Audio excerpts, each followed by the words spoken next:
బాగా తన్నులు తిన్నాడంట ఉద్యమంలో. ఉద్యమం టైంలో పోలీసు వాళ్ళతో చామల. ఏది సినిమాలనా గ్రాఫిక్లా ఏ ఉద్యమం టైంలో ఆయన మీద కేసులు ఉందమ్మా దాని గురించి చెప్తున్నాడు. ఓకే. ఇంతవరకు నామినేషన్ వేసిండా? లేదనుకుంటా.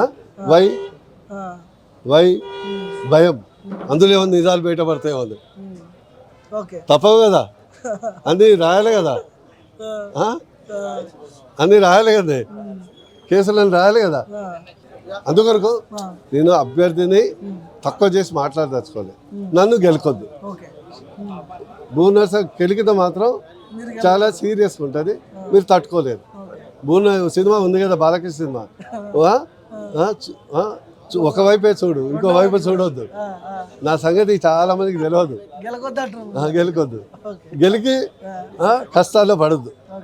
సౌమ్యంగా ఉంటే సబ్జెక్ట్ నేను ఎంపీ అయితే గిజ్ చేస్తా. నా చరిత్ర ఇది. కావాలంటే ఇద్దరు కలిసి డిబేట్ పెడదాం.